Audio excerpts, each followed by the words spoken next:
Hey, you, wherever you are in the world right now, thank you so much for being here with me. We know that we're living in some crazy times and we know that the world is changing. So let's create a bridge as we travel through one another's countries, removing all the labels and coming together as one people, finding our home in one world. And that is why the signature conversation today is so important. Start the conversation, a conversation around suicide. Today, I welcome my guest speaker, Frank King. Hi, Frank. Hey, everybody around the world. Thank you so much for being with us today. I know we have a really heavy topic to talk about, but I know that you also have this really unique way of having this conversation.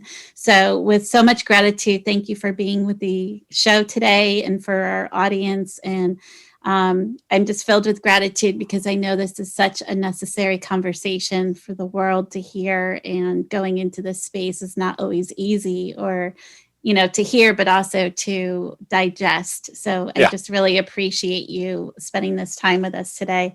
So if you can, Frank, just share with the audience a little bit about yourself. Okay. Um, I am a comedian. Occasionally somebody will say to me, "Tell me about yourself." I go, "Well, I'm a comedian." And they go, "No, no, not what you do, who you are." Well, at the risk of being redundant, I'm a comedian. My mom was funny. My sister's funny. My dad was funny. It's in my DNA. Told my first joke in fourth grade. Everybody laughed. The teacher was hysterical. I thought, you know what? I'm going to be a comedian. 12th grade, they had a talent show. Nobody had ever done stand up. I did. I won. And I was going to be a comedian. I told my mother, who was big into education, she goes, "Son, you going to college first. I don't care what you do when you get done. You could be a goat herder for all I care, but you are going to be a goat herder with a college degree." So I went to the University of North Carolina, Chapel Hill, got 2 degrees actually, and then moved to San Diego with my high school sweetheart, and we got married, and I did what she wanted me to do. I sold insurance, worked for a firm that her father worked for, a different branch, but same firm. And just by chance, there was a branch of the world famous Comedy Store in San Diego, in La Jolla, actually, California. And I went twice to open mic to see what the competition was like. And the third time I got up, and middle of my 5 minute set, I thought, I am home. I'm going to do this for a living. I have no idea how. And day after Christmas, 1985, went on the road. I had 10 weeks booked. Asked my girlfriend if she wanted to come along just for the ride, figuring she'd say no. She said yes. So we gave up our apartment and our jobs, and we were on the road together doing stand up in comedy clubs for 2,629 nights in a row, nonstop. 7 years. Opened up for Rosie O'Donnell, Ellen DeGeneres, Dennis Miller, Jeff Foxworthy, Ron White, Adam Sandler, Kevin James, back when they were just comics, Seinfeld. And by the way, the woman that I married is still my wife of 33 years, which is rare for comedians. There's like 3 comic marriages because comedians aren't easy to live with. She would say you laugh every day, but it's not always a day at the beach. Anyway, so I did comedy in the clubs for about 10 years. I did some radio, and then I made the jump to the corporate comedy circuit after dinner, after lunch, the rubber chicken circuit. And then that crashed and burned in the recession. And we lost everything in a Chapter 7 bankruptcy, and I came very, very close to ending my life. I did not, spoiler alert, end my life. But I'd always wanted to not just be a funny speaker, but a speaker who was funny, cover something, a topic, a serious topic, and teach people something. But I could never quite figure out what in the world I had to teach anybody. And then after I came that close, began looking at my family history of generational depression and suicide. Grandmother died by suicide, mother found her. Great aunt died by suicide, my mother and I found her. I was 4 years old, screamed for days. I thought, I could talk about suicide prevention. So I took a class. It's called QPR, Question, Persuade, Refer. QPRinstitute.com, 12-hour course. And they teach you essentially the signs and symptoms of depression, other mental illnesses, and thoughts of suicide. What to do, what not to do, what to say, what not to say, because I believe, it is the most preventable cause of death on the planet if you know what to look and listen for, and if you're willing to step out of your comfort zone into the breach and start the conversation. Because I believe when it comes to mental illness, silence often kills. You hear people say, he never gave any indication. We had no idea. We had no clue. How come we didn't? Well, there are probably 8 out of 10 people who are suicidal are ambivalent, which tells me they want somebody to intervene. And 9 out of 10 in the last 7 days leading up to an attempt give hints: verbal, nonverbal, direct, indirect, behavioral. So that tells me that 9 out of 10 people want somebody to step up and intervene. And so that's what I teach, is how to have that difficult conversation, what to look for, and then what to say and do, and more importantly, what not to say, what not to do, because people care. They just, either they are afraid they're going to say the wrong thing, or they don't know what to say. So that's where I come in, and what I've discovered is, even though most people don't talk about depression and suicide, as my mother would say, in polite company, if you bring it up, almost everybody has a story about themselves, a loved one, a friend. That's what I discovered early on, is that, my job is to go in and be vulnerable, tell my story, because men don't often share things that are emotional. And so to see a man on stage telling a story about something that's serious, and I get a little choked up every time I tell the story. Being that vulnerable, I read Brene Brown's book on vulnerability. About halfway through, I thought, oh my goodness, that's my superpower. And she also says in there, I've said this myself, but not as elegantly as she says, that because of my mental illness, major depressive disorder, and chronic suicidal ideation, I am so comfortable in my darkness that I can sit comfortably with you in yours. And that's valuable to people with mental illness. People often say to me, my friend's depressed. What do I say? Don't say anything. Just actively listen, and sort of co-sign whatever they're going through. So anyway, in 2014, I did my first TED Talk because everybody thought of me as a funny guy. So how do you convince them that you could do something serious? My wife said famously, do a TEDx talk. And I said famously, what's a TEDx talk? Just by chance, I got an email that week from a TEDx talk in Vancouver, British Columbia. And they said, would you want to apply to do a TED? I wrote back, I would. So I filled out the application and I got it. And I came out on stage at age 56 as depressed and suicidal, and nobody knew. My wife, my family, my friends, because people with mental illness often cover it very well. Don't want to burden other people with that kind of thing.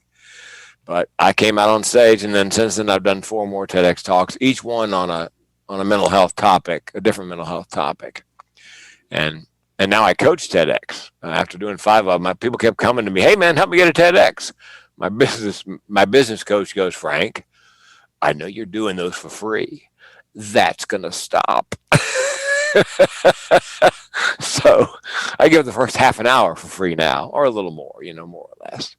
My mom was big into give value first without expectation of return, that kind of that Zig Ziglar, help enough people get what they want, and maybe in the long run you'll get what you want sort of thing. So anyway, that's my story. And I've been doing, since that first TEDx, I've been speaking on suicide prevention, corporations, associations, colleges. I'm going to just got an inquiry from Portland, Oregon today. It's a youth mental health group, and they want to have a Zoom comedy night. And so, who better than the mental health comedian, somebody who speaks their language, to organize the Zoom comedy night for the young people. So anything we can do to bring the rate down. Yeah, that's amazing. And I know as we're sitting here today having this conversation that suicide around the globe is at a rate of 30% or thereabout, which is really a alarming rate, in my opinion. I know earlier this year it was down in the 20s. So to ratchet up that significantly, it's pretty significant.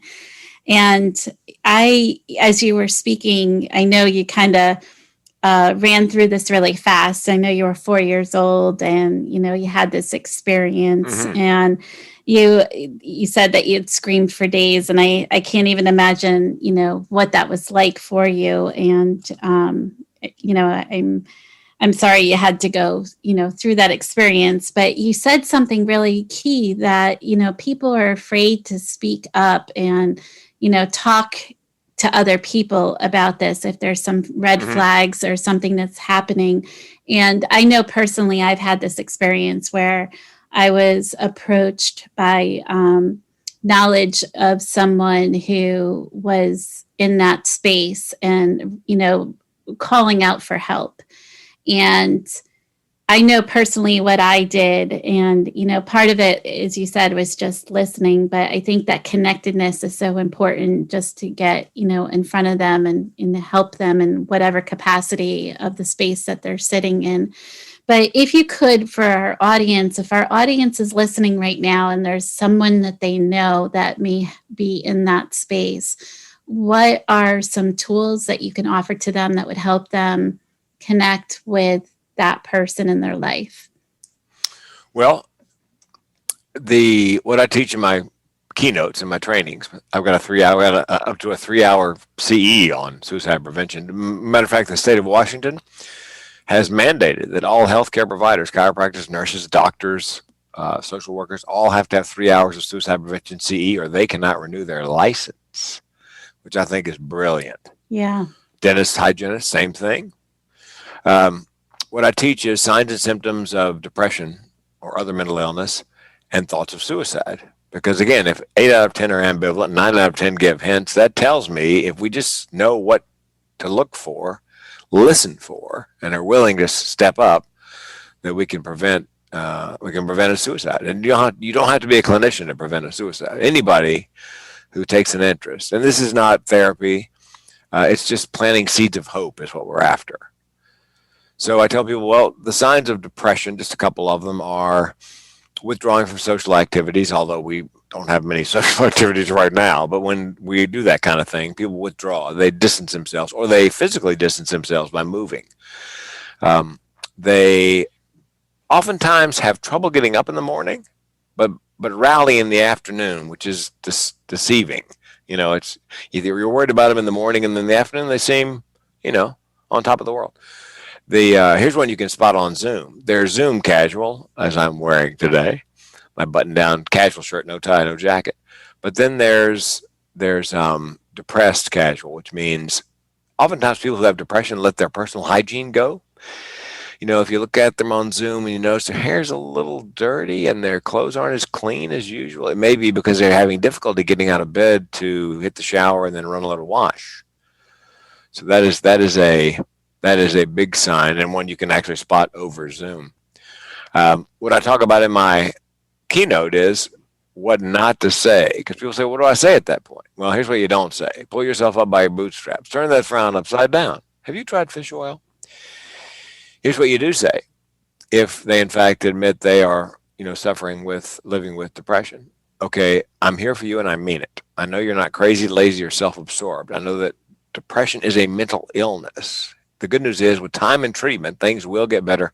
I will take the time. I'll help you get the treatment. And you got to mean that. And then here's the biggie. You have to ask them flat out, are you having thoughts of suicide?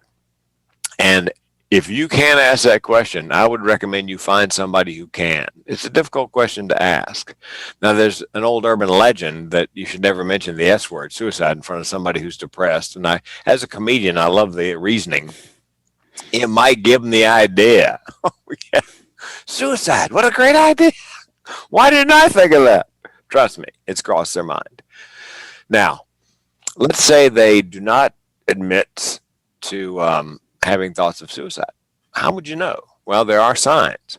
Talking about death and dying, Googling death and dying. Death and dying appears as a theme in their writing, their artwork, their music, getting their affairs in order, giving away prized possessions because they want to make sure they go to the people they're going to go to when they're gone. And giving away a pet is the top of the pyramid in giving away prized possessions because they want to make sure that the animal is taken care of. There's a counterintuitive one that I think is very dangerous, is that they've been depressed for a long time and now they're happy without any particular reason. And you're happy because, dear goodness, they're finally happy. Well, here's the problem. They may be happy because they've chosen time, place, and method, and they know the pain is finite. A lot of people, I think, are unaware that the majority of suicides, the person doesn't necessarily want to kill themselves. They simply want to end the pain. I just wanted to end the pain when I came so close. And so here's another myth, I believe, if I can be a myth buster for a minute. You hear people say suicide's a cowardly act. You know, taking your own life, it takes a lot of nerve to take your own life. And the second thing you hear is it's selfish. Well, in the mind of the person who is thinking of suicide, because they say, well, weren't they thinking about the impact on their friends and family? As a matter of fact, they were. I was. It's something in suicidality called burdensomeness. They honestly believe, I honestly believe that I was a burden and that my wife would be better off without me because I had $1 million life insurance policy. And if I died, she would get the $1 million and she would be restored financially. The bankruptcy would be as if it never happened. She'd be brokenhearted, but she wouldn't be broke anymore. So irrational as it is, that the person is a burden, and I'm sure if you ask the people that they were worried about being a burden to, they would go, no, you're not a burden, no. But that's what's going on in the mind of the person who is contemplating suicide. They truly believe that they are a burden. Now, let's say they admit to having thoughts of suicide. The question comes up, what do you do? Well, here's what you say. Do you have a plan? And if they have a plan, what is your plan? And if it's detailed, time, place, method, your job is to get them on the phone with the Suicide Prevention Lifeline, or for younger people, there's now a text line.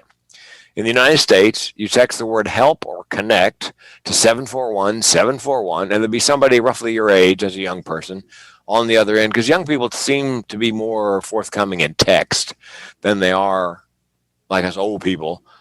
I'm 63 on the phone. So, and if the person will not pick up the phone and you believe they're actively suicidal, you pick up the phone, you call the Suicide Prevention Lifeline, and the volunteer will do their best to get the phone in the hand of the person who is in crisis.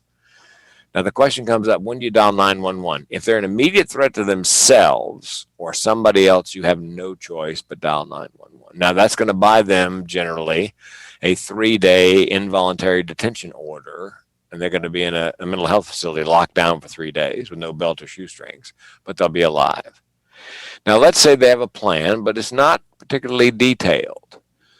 What do you do? And this, by the way, is not in any psychology book. A psychiatrist friend and I came up with this. He also lives with chronic suicidal ideation. I say to them, well, are you going to kill yourself? Just like that. And if they say no, then I say, okay, tell me why not. Make them give voice to why, it's my family, my friends, my pets, whatever it is, make them give voice. And if you ask me, oh, Frank, you going to kill yourself? You have chronic suicidal ideation. It's always on, it's always there. Here's the thing about chronic suicidal ideation, and there are probably people listening to you and me right now who have this, and they may be unaware it has a name. Every time I've spoken, except once, somebody's come up afterwards, after I described chronic suicidal ideation, and said, I didn't know it had a name. I thought I was some kind of freak and all alone. Chronic suicidal ideation means that for people like me, my tribe, the option of suicide is always on the menu as a solution for problems large and small. It just bubbles up every time there's a problem. I'll give you an example. When I say small, 3 years ago, my car broke down. I had 3 thoughts unbidden. Get it fixed, buy a new one, or I could just kill myself. That's chronic suicidal ideation. I had a young woman come up to me after a college show. She said, thank you for your keynote. I said, you're welcome. She said, but I got to tell you, it made me weep. How did it make you weep? She said, well, your story about your car? Get it fixed, buy a new one, just kill yourself? She goes, I've been having those thoughts my entire life. I thought I was some kind of freak and all alone. And I heard you say that out loud. And for the first time in my life, I realized I was not, in fact, alone, and I wept. Okay, here's one of the reasons I don't kill myself, is that it's sort of like being George Bailey in It's a Wonderful Life. I've been shown what people's lives would be like if I were not there to speak and reassure them that they are not alone. So if I kill myself, I would take all those people with me who never had a chance to hear me speak and let them know they're not, in fact, alone. So that's one of the big reasons I don't, because I can't. A friend of mine said, "You can't live with that." I go, "No, I can't die with that. I cannot." I just had a friend who was his dad was in AA, raging alcoholic for 40 years. Got into AA, 20 years sober the day he died, and he sponsored umpteen people. And somebody asked him at about the 15-year mark, "You going to ever drink again?" And he goes, "No." And they go, "How can you say that?" He said, "Because of all the people I've sponsored and all the people I'm going to sponsor. If I dive back into that bottle, they'll dive back in with me, and I can't live with that." So that would be my why. If you said you're going to kill yourself, no, why? I think it's important that they give voice. You make them give voice out loud to why they're going to stick around. So and I appreciate that so much. I mean, that was so power packed as far as what you offered the audience, and it's just a testament of your purpose in life and why you're here and what you're doing. You can hear the passion in your voice. Yeah, you can hear it just radiates through the airwaves. I mean, it's amazing. And I know for myself, when I was in this situation, talking to someone about them wanting to end their life, they were just in so much pain. And right now, the world is in a lot of pain. People are just experiencing this high level of pain. I've recorded a few shows recently where people have talked about being diagnosed with a medical condition and they feel like that's the only way out. Or the woman that I spoke to overseas being in lockdown and feeling like the only way they can escape, this present state that we're in where we can't do things, that's the only way out. There's just so many examples where people are using that as their way out. And as suicide rates are ratcheting up around the world, I think it's really important that we're able to kind of peel back the layers and say, there are other opportunities for you besides taking that avenue. And as you said, just like asking the questions and taking a deeper dive with the person. When you hear of young people right now, and I know this week actually, and I'll share this because I'm sure this has happened to someone else as well. I actually had a news feed come through that had shared that 11-year-old little girl had hung herself, and it didn't successfully work. So she was brain dead, but on life support. And now the parents are, now faced with this decision to take her off of life support. This really grabbed me because I'm really aware that around the world, young people are really struggling with understanding how to process their thoughts, given that there's not a lot of control of what's going on in their life. They're schooling at home, or maybe not able, to go to school full time because they're like halfway in the door, halfway out the door, all of these things. We're in person, we're not. Right. And then, it's interesting because their brain development is in such a state that they don't have the cognitive ability to fully understand things the way that adults do. And adults are struggling. So they're not fully, present as far as able to communicate with children exactly what's going on in the world. And then given the child's age, how much information is too much and how much do you go into the space with them? So there's a lot of layers to all of this with children around the world. And I just wonder, besides recognizing the signs of depression and some of these things you speak to, I mean, are there other opportunities for parents that they can, really help their children navigate these troubling times? And how do you, I mean, do you recommend anything? Like, do you recommend parents maybe have their children journal to try to, detox the body or the brain from some of these thoughts? And, I mean, what are some suggestions that you may offer up to parents that can help them? Well, I would start with if the child seems to be, or you believe the child perhaps is depressed, I would set up a telemedicine appointment and do your best to have them evaluated, because it's, knowledge is power, and to figure out, perhaps, is it situational depression, is it like the depression I live with, organic, is it something in the DNA, and then if they are in fact, if it turns out they are in fact depressed, I think, and I give this advice to adults, I think everybody needs a self-care plan. We talked about it off the air. Hmm. I have a TEDx. I have a keynote called "Social Distancing and Staying Sane. Don't worry about your mentally ill friends," because those of us who are mentally ill and high functioning, we almost all have a self-care plan and other techniques. And mine is diet, exercise, good night's sleep, meditation, and in my case, a little medication.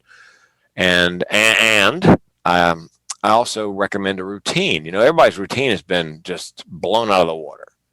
The kids aren't going to school, or they're at school at the dining room table, and the parents are home, not going to work, so what's lacking, I believe, they asked a guy who was in the space station for a year about social isolation.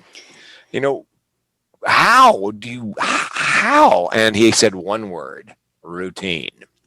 He said, I go to bed same time, I get up same time, eat my meal same time. So I think the family should get together. I would even get a whiteboard. If you have lots of family, like kids and parents, and maybe 3 generations in one household, and schedule it out. We all eat at this time. We're all at the dinner table. All the devices are off. And this is when we exercise. This is when we binge watch Netflix. This is when Disney Plus. So that you have to control the things you can control, which people with mental illness learn very quickly, because we wake up in an uncertain world, whether there's a pandemic or not. And something I could share with parents who suspect perhaps their child is living with a mental illness, even if it's just situational depression, is that having a mental illness, and a lot of neuronormal people don't quite get this, is like that Greek character Sisyphus. He gave fire to man, and the other gods decided his punishment would be he'd have to roll a rock up a hill every day. And the deal was, if he could get it over the top of the hill, then he could retire. But every time he got it close to the top, it rolled back down to the bottom. Having a mental illness is like that. Every morning you wake up and there's a rock and a hill. Some days the rock is small and the hill is not so steep. Some days the rock is a boulder and the hill is Kilimanjaro. But every day there's a rock and a hill. So, parents tend not to want anything to be wrong with their children, tend to blame themselves if something does go wrong, like this young woman who tried to hang herself at age 11. I'm sure the parents, there's a lot of survivor's guilt and wondering what they've done wrong. And, perhaps they were not aware that she was living with even situational depression. And 11, I have a friend who tried it 4, 8, and 12. And bipolar disorder runs in his family, and he ended up, that was his diagnosis. But yeah, and it seems to be younger and younger people are, I believe mental health education should begin in middle school. Catch them early, because if you catch somebody early with whatever the ailment happens to be, the long-term prognosis is far better if you catch those things early. And I think, me personally, I did a TEDx on this called Mental with Benefits. Because everybody I've ever met who wasn't completely dysfunctional, who had a mental illness, children, teenagers, adults, always had some sort of ability that their peers didn't have. I believe mental illness is actually a combination of mental illness and mental ableness. 30 Fortune 500 companies now are hiring people on the autism spectrum for their special gift. They're on the spectrum, but they do one thing extremely well, and including Google is hiring people on the spectrum because of this one thing they do extremely well. So I believe that with children, if they've got a mental illness, do your best to figure out what the mental ableness is, and then wrap your arms around that, enhance it, energize it, celebrate it, because I believe that would change the frame for the child. You know, you when I did the TEDx, I said to the audience, I don't believe that I am broken. I believe I was made this way, and it's my job to take those blessings that I have, along with the curse of mental illness, and wrap my arms around that. And let's say a child has OCD. The STEM, I think the IEP, the individual education plan, should truly be individual. Kids got OCD. So the STEM program, science, technology, engineering, mathematics, every one of those disciplines, every problem to solve in those disciplines has one right answer. One.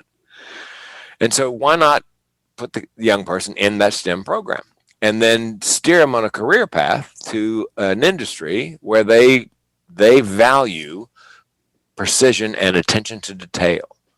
And so the young person, if they go into architecture, engineering, banking, whatever, where they really is to the penny, or it's very precise, then they're rewarded handsomely for this ability that their peers, many of them, don't have. Now, if it's dyslexia, STEM is not a good idea, because it's just letters and numbers rolling around the page. Humanities, arts, multi-dimensional complex tasks are fabulous at. So, that's where I would steer the child into those curriculum. And I think you should change not only the curriculum, but the teaching method. I've got a friend who taught music, instruments. And he said, Frank, some of the kids that I taught, the ones that had ADD, ADHD, were the best musicians. The problem was, if you sit them down in a chair and you ask them to play scales for 50 minutes, in the first 10 minutes, they get better. The next 40 minutes, most of their energy is going just to keep their behind in the chair. So he goes, on a whim, I bought an egg timer. And I set it for 10 minutes. And I said to the young person, okay, let's play scales for 10 minutes. Then we'll do something else. Egg timer goes off. Okay, now let's practice our breathing for 10 minutes. Practice our breathing. Timer goes off. Now let's practice those two pieces you're going to be playing at the concert on Saturday.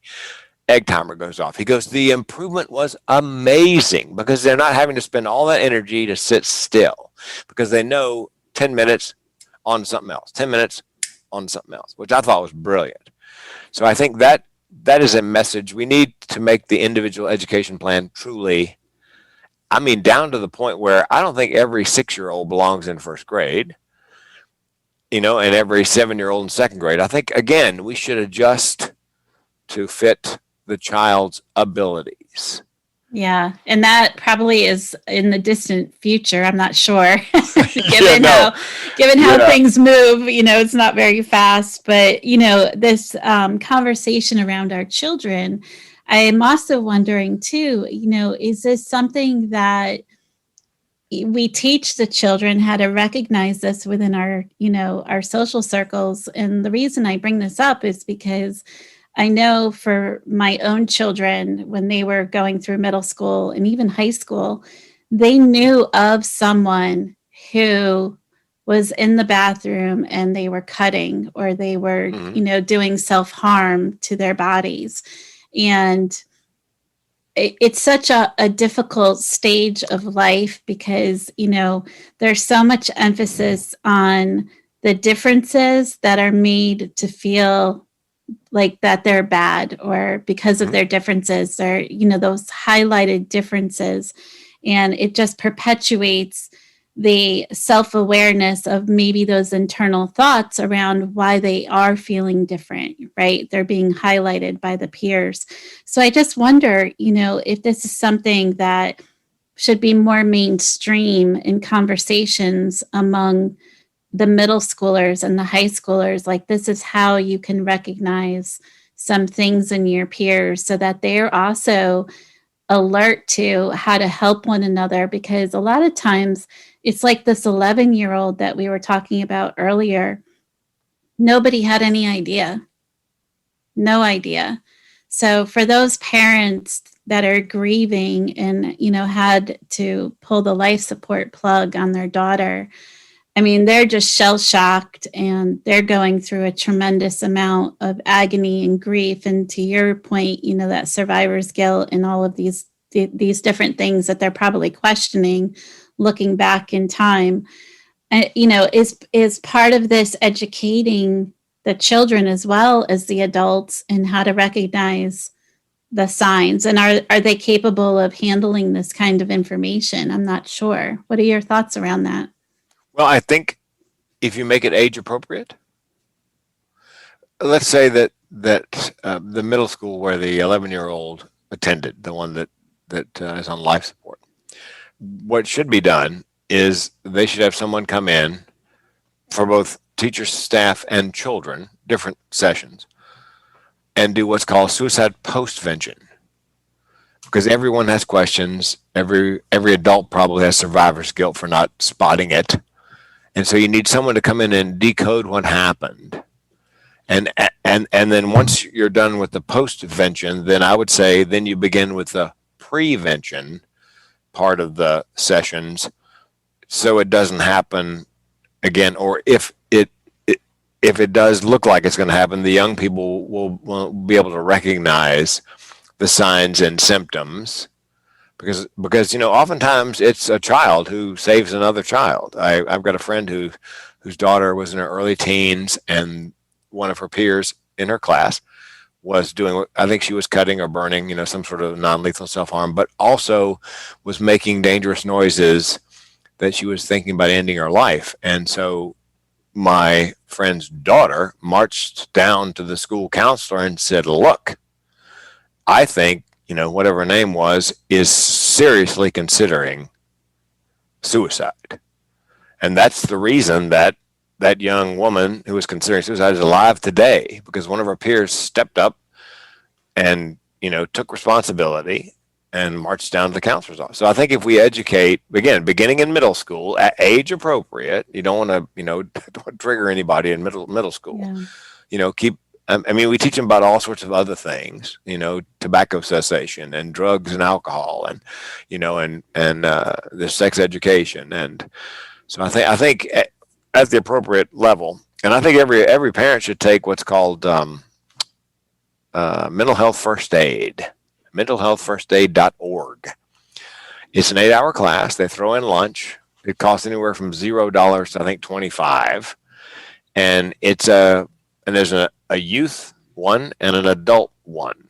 So if you're a parent and you have young children, you take the youth one, and they give you a binder with every it seems like every mental illness possible, from simple depression through non-lethal self-harm like cutting, burning, biting, to suicide.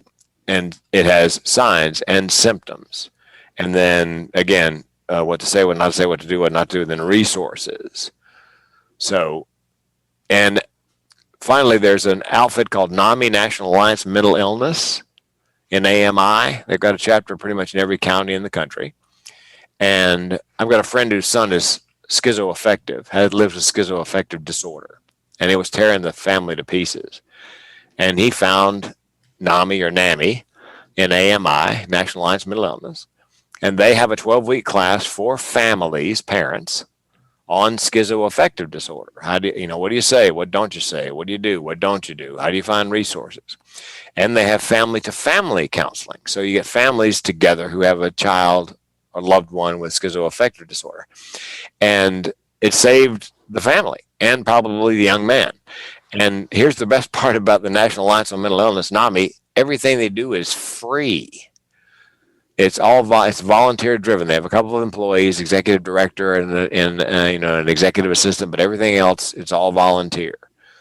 And everything they do is absolutely free. So I think if parents educate themselves, nobody wants to think their child is less than perfect.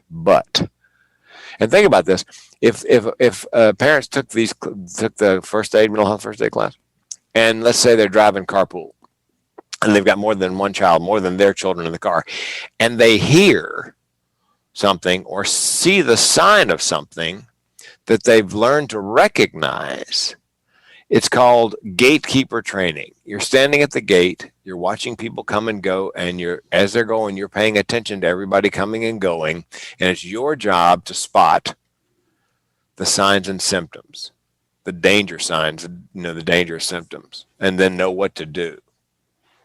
That's incredible. And part of when you were speaking, I'm also wondering the challenges that parents are having right now, because with the homeschooling, as schools are not fully open, and parents, there's a lot of parents, and I don't know that the discussion around this is really as open as it probably should be. There's a lot of parents that are forced to leave their children to be home schooling themselves while they're off to work. And I'm not saying that they're leaving them inappropriately, but you have a lot of kids who are home all day on their own. And when they're not in that social setting of school, and they're more isolated in the setting of being home, I'm just wondering, how do we get in front of this? I mean, is this really a conversation where, parents try to talk more to your children, try to get more, in the space of understanding where they are with their mental health? Because as you say, right now, there is a situational thing that's happening around the globe where everyone is experiencing grief, and everyone has, a loss that they're experiencing, but also there's this trauma that's happening because we're constantly being bombarded by the negativity of what we're hearing around the world with the news. So, the kids are also feeling the effects of that. So I just wonder, as part of this process, is this something that really parents need to shoulder a little bit more to make sure that they're not losing the connectedness, to the outside world, because we are social beings. We're not getting that as much. Yeah. And, Zoom, I can't imagine what the world would be like with a pandemic without Zoom and Skype and FaceTime. I mean, you and I wouldn't be chatting, or we might be chatting on the phone, but not. Yeah, that's true. Yeah, I think you have to do. Dr. Fauci was on the news. I was listening to him talk about Thanksgiving, and he recommends that you just keep it to the family unit. And he said that's what we're going to do. We're going to cook a Thanksgiving turkey and all the trimmings, and we're going to sit down at the dinner table with the computer monitor, and all the extended family is going to they're going to zoom in, and we're all going to, so we're going to say the blessing, and we're all going to dig in at the same time, just as if we were there, and hopefully have that conversation, that crosstalk. It won't be like it would be if we could all get together, but, make the effort so people don't feel quite so, so isolated. And they suggest, I think on campus, I heard not a Thanksgiving, but a Friendsgiving. In other words, don't go home for Thanksgiving and, drag the virus to your older, perhaps your grandparents. Just stay on campus. But the problem with that is, it's some colleges are going, look, go home for Thanksgiving and you're not coming back. We're going to do this at a distance. So, yeah, it's just, I think this whole generation is going to be scarred by this. It's going to define their generation. As the Vietnam War defined the generation just prior to mine, and 9/11 and so forth. And, every generation has these cataclysmic things that define, that partially defines their generation. I think sadly, this is going to be now, as a comedian, I've said if there's anything funny in this, it would be when children come along and the people that are now parents become grandparents, and their grandchild says to Grandpa, I have one question. Yes, son? Why do you have a lifetime supply of toilet paper in the shed out back? And then they have to explain to them that, well, that's what everybody did, with and by the way, it happened again here in Oregon. When the governor said we're shutting down tomorrow, she said it on Friday. My wife works in a grocery store, and man, the panic buying began again. The lines out the door at Costco were just apparently amazing. It's, again, I think it's going to have this thing's going to leave scars on the people who have gone through it. It's, the recession plus the pandemic is going to, the world will never be quite the same again. And that's why I think, if you might if someone's strong in their religion, strong in Christ or whatever. I'm not particularly religious, but if I know somebody is struggling and I know they're strong in Christ, then I leverage that. I would say to them, well, look, have you prayed about this? Have you spoken to your minister about this? Well, what do you say you and I and the minister do a Zoom call? Let's form a little team and see if we can't nail this down, and see if we can't figure this out together.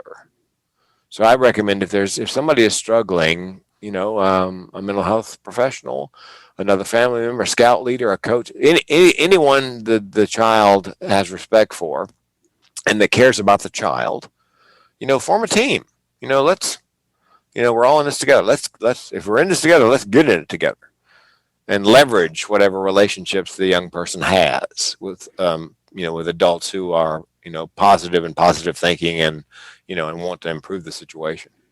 Yeah, and I think for a lot of adults, it's a difficult place to be to go within yourself into that space and really like go way down and pull out that part of you that's afraid, because you do face this fear of, I don't want to mess this up. I don't want to do this wrong. I don't want to, say the wrong words or do the wrong thing, or, so that part of you as an adult, I mean, I think it's so important, this conversation we're having, because exactly what you were saying, it's like, know how to talk about this and use some of the resources and tools that you suggested.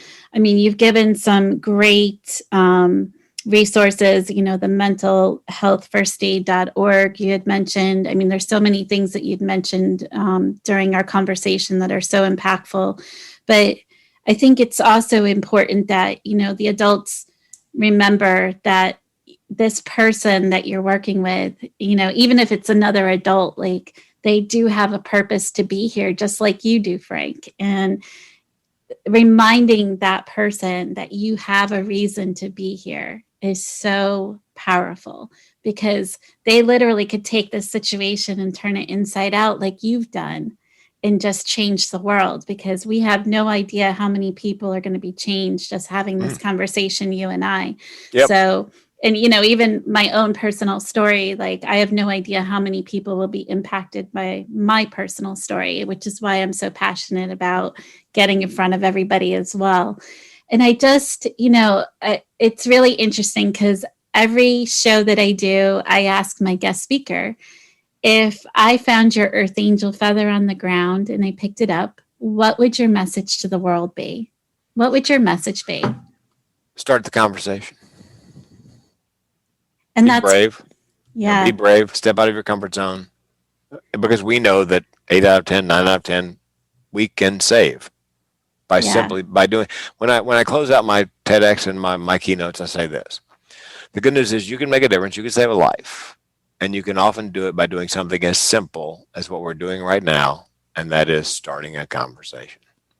Yeah. And it's absolutely beautiful. And every single person that's on this planet has a message for the world. And every single person on this planet has a purpose and a reason to be here. And Frank, this conversation has been astounding. Oh, so it's so necessary right now with the way everything is. And the other day, someone said to me, it's amazing because you're literally walking into this dark space with people and, pulling them out into the light. And I really didn't let that resonate when he first said it. And as I've let it, simmer, it's like, wow, I guess I am. But it's, it's impactful because as a global humanitarian effort right now, we need this conversation to be heard as far and as wide as possible. So I encourage the audience, if you're listening and this can help someone, please, please, please spread this message. get this out to as many people as you can. If you have a school system or education system that could use this as a resource, we encourage you to just get this message out far and wide. Is there anything else you'd like to offer the audience, Frank, before we go? Yes, absolutely. And you can put this in the show notes. And I do this every time I keynote. I put my cell phone number up on the screen, and I tell the audience, look, here's the deal. If you're suicidal, call the suicide prevention lifeline, or text the text line 741-741. If you're just having a really bad day, call a crazy person. Here's my phone number. Because as somebody with mental illness, I'm less likely to be judgmental, more likely just to listen and co-sign whatever difficulty they're going through. So you're welcome to, it's 858-405-5653, 858-405-5653.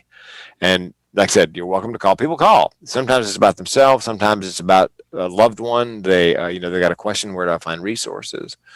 But yeah, it's, and I would recommend, by the way, if you reach out to someone and you help them, say on a difficult day, I would, a day or so later, reach out again, just to check in, to let them know you care. Again, this is not therapy. I'm not a clinician. All Catherine and I are here to do is to plant seeds of hope.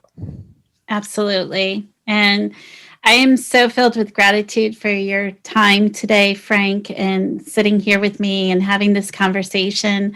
And I encourage everyone to just, look out after your fellow humans, wherever they are in the space that you're connected with them, and just really be in tune to where they're at, and do the best you can to wrap your arms around them and love on them and stay connected with them, because it's so important.